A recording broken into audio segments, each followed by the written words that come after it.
I wonder about an element of ageism. I mean, we know that there's early onset Alzheimer's that affect people in the 40s, 50s, and 60s, but the vast majority of us are older. So you wonder about that. I wonder why Medicare doesn't have a properly trained neurologist on their decision-making team.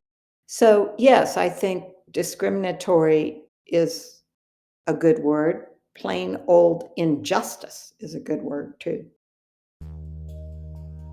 Welcome to BrainStorm by Us Against Alzheimer's, a patient-centered nonprofit organization. Your host, Meryl Comer, is a co-founder, 24-year caregiver, an Emmy Award-winning journalist, and the author of the New York Times bestseller, Slow Dancing with a Stranger.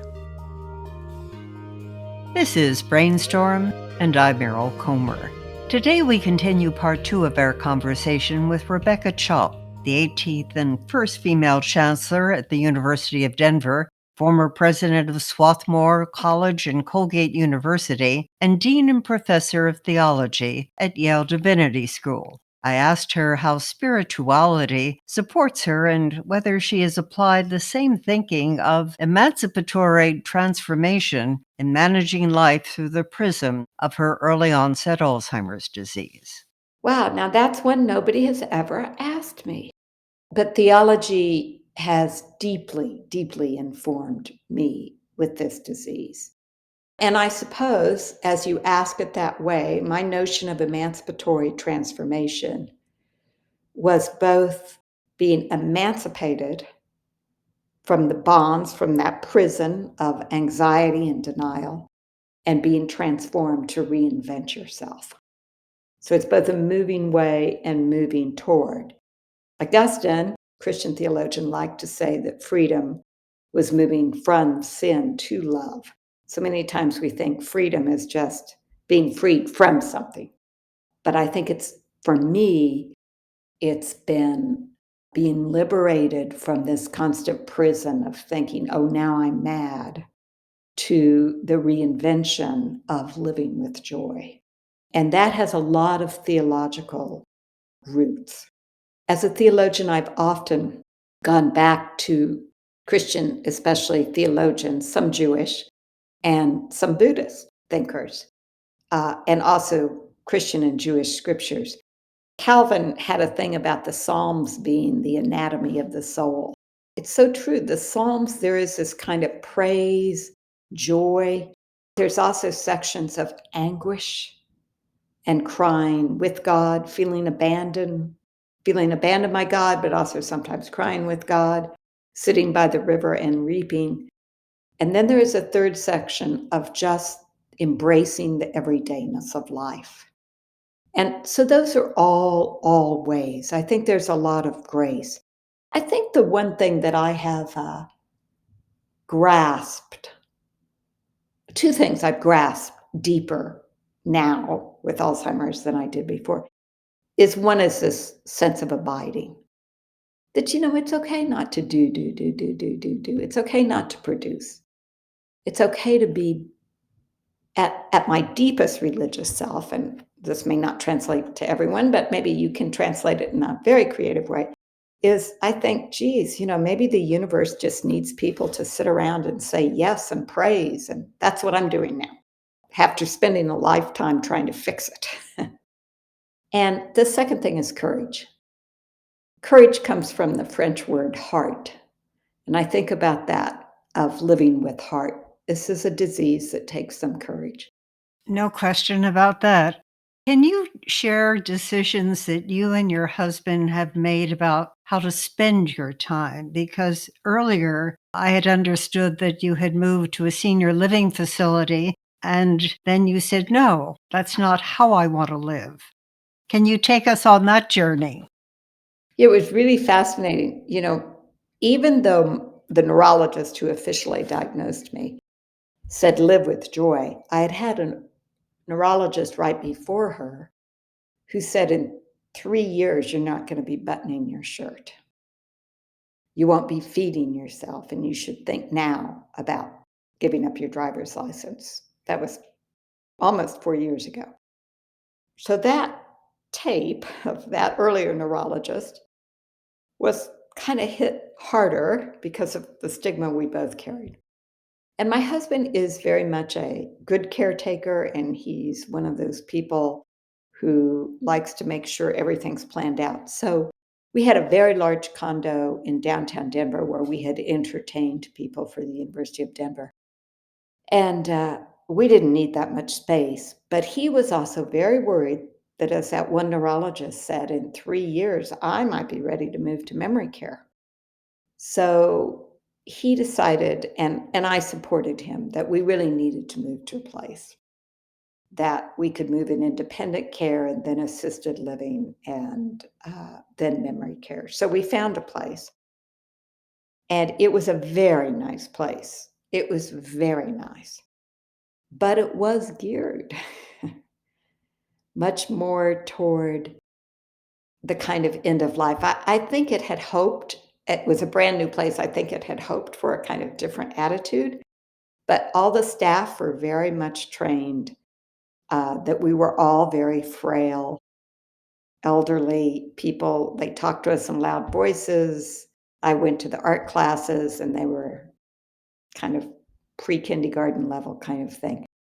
So after 8 months, the other neurologist, the one live with joy neurologist, her voice became more dominant in our heads.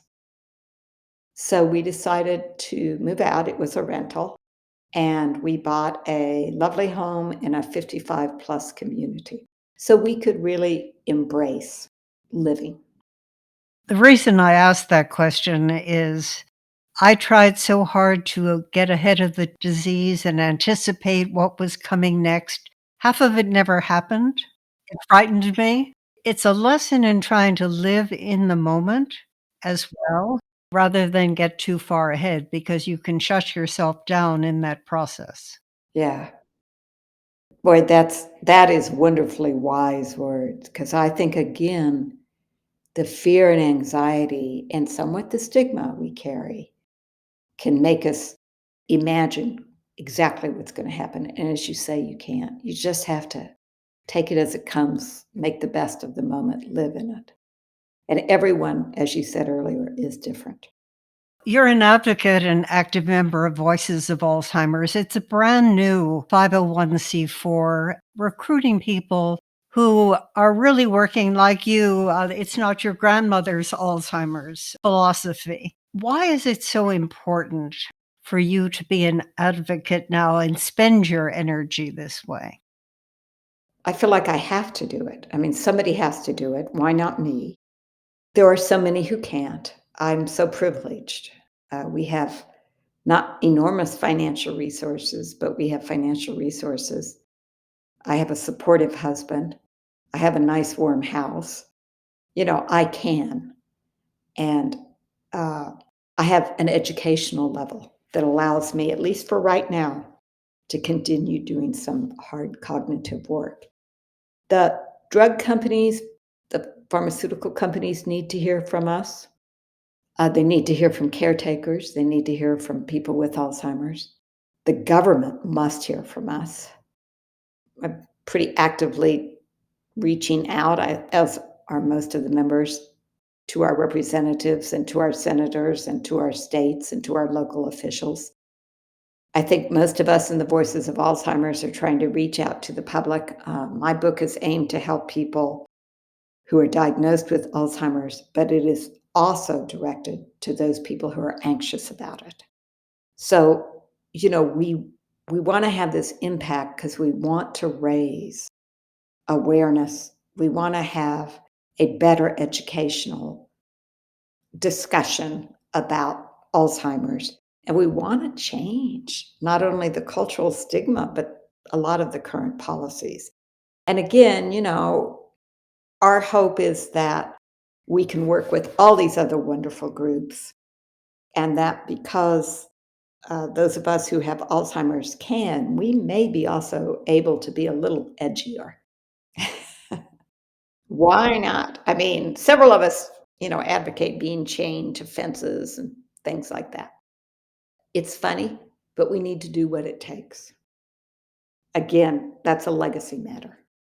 When it comes to Medicare, the cost to manage the disease is out of pocket, and that really surprises many families. And many families go bankrupt because of the cost of care, whether it is in a facility or at home. No one really knows that there's only one PET scan that's reimbursable in your lifetime.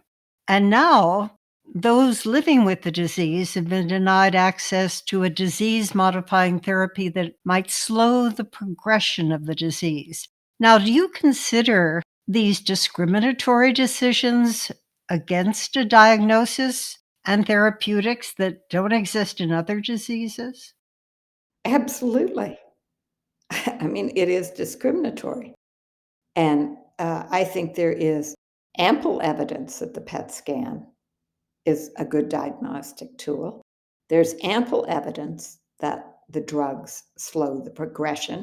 And I'm not saying everyone has to be on the drugs. I'm saying everyone should have the right to refuse treatment or to accept it, just like they have the right for cancer, heart disease, diabetes, all other diseases. I wonder about an element of ageism. I mean, we know that there is early onset Alzheimer's that affect people in the 40s, 50s, and 60s, but the vast majority of us are older. So you wonder about that. I wonder why Medicare doesn't have a properly trained neurologist on their decision making team. So, yes, I think discriminatory is a good word. Plain old injustice is a good word too. You have a reputation for candor. So so let's run through a few issues as succinctly as possible. Equity and access. What troubles you most about this issue? What troubles me most is that only the higher educated with resources who are willing to accept the diagnosis and get the drugs, they're terribly expensive. So, Native Americans, Latinos, African Americans, higher rates than white populations. The poor, none of them will have access to these treatments. And that is part of the agenda of Voices of Alzheimer's, as I understand it as well. Absolutely. Are you troubled by the differential and disproportionate impact on women where two-thirds the patients and two-thirds the caregivers? I'm very upset about it. I can quickly analyze the caregivers. Women are traditionally the caregivers, right? But I'm trying to read now, is there something about the female brain that leads earlier to Alzheimer's? I don't know. I know a debate. So I don't know that that's really a matter of justice in terms of the people who get Alzheimer's. I guess I would say for both women and men caregivers, it shouldn't be so costly. I worry about my husband and son as much as I regret what you had to do and what others. I just had a neighbor who lost her husband and she had to be his primary caretaker, did not have the resources to put him in a memory care or even a nursing facility. Terribly difficult. With the research advances and new treatments like Leqembi that have been shown to slow the decline in cognitive function, people may be able to live longer in the milder stages of Alzheimer's. Can you define what life looks like in a very simple way, what that means? So, first of all, I would say it's never going to be just the drugs. You're also going to have to do these lifestyle interventions, just like heart disease. You're going to have to take care of yourself. But, I can define it, I can share what it is for me. I mean, I get up, I have a wonderful dog, takes me on an hour walk in the beautiful Colorado kind of, you know, rocky land right before you get to the mountains. Right now, I write or I paint. I have lunch with my husband. I have lunch with my friends. I might take a nap in the afternoon. I read. I belong to 3 book clubs, and I advocate for Alzheimer's. It's a rich, full life, and you can contribute to society. I think that's one of the things the Voices of Alzheimer's wants to prove, is that we can still give back. Do you live in fear or at peace with your journey right now? I live in peace, but with anxiety about the ending. And I'm not anxious about death itself. I'm very settled about that. I am very anxious about those last 2 to 3 stages. And what I'm anxious about is, why should it take 5 or 600,000 a year to care for me, or whatever it takes, when that money could go help a child go to school? I hate the waste of those resources when I can no longer give back or live or praise. I know that you're also an advocate for death with dignity. I am. Does that translate over to a disease like Alzheimer's? I think it has to. I mean, I think there are ways, and certainly in the Netherlands, I guess in Switzerland and in Germany, there are companies and organizations that can help you with that. We have death with dignity in Colorado as long as you don't have any neurological condition. And, you have to have doctors agree and all. But I think there are ways to establish, to set it up. Why couldn't, from the day I decided I believed in death with dignity, which was actually probably 20 years ago, but now let's just say with my Alzheimer's, why couldn't I document and document and document and document, and have my family document, have doctors document? And then at a well-meaning point, maybe even when I'm still conscious enough to say, like Amy Bloom's wonderful memoir where she talks about her husband, maybe it's that early. Because the tragic ending, just in my realistic mind, and the cost of the tragic ending is not good. I think there are ways to set it up. I think we can be more sophisticated than saying any neurological disorder. I mean, I don't think that young teenagers ought to have the right to take their life, right? And maybe 40 or 50-year-olds, although you never know, maybe they're just, you never know anyone's stories. But I certainly believe in the disease of Alzheimer's. One should be able to, not that one should have to, I would never encourage it, but one should have the right. To me, it is a moral issue about financial resources. I would rather leave them for people who need them. Just one final question. As you confront the disease, what are your biggest concerns about your future? Well, you said biggest, but I hate the thought of not driving. My son now drives me anywhere beyond about 5 miles around here. I don't trust my spatial management. Downtown Denver's a mess. It's city traffic, right? I mean, city traffic. But I can see my way around that. I think it's, I think it's getting in those stages that are more like my grandmother's Alzheimer's. Leaving the gas on the stove, um, forgetting to eat, or to, one of the reasons I got a dog, or my husband was convinced to get a dog, is the dog already knows to lead me home nearby. We'll eventually put a GPS on him, the wandering. And then the dependency. Oh, I hate to think of that. I mean, who wants to think of somebody changing their diaper or giving them a bath? Ugh. Again, death itself doesn't scare me. It's those stages right before death.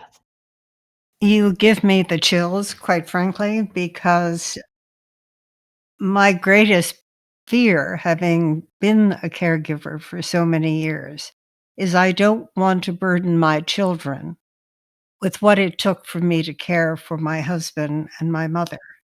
It's unacceptable to the way I see my life or who I want to be remembered as. Yeah, And that to me is the most painful, yeah, but drives me, like you, right. to be the advocate, unrelenting.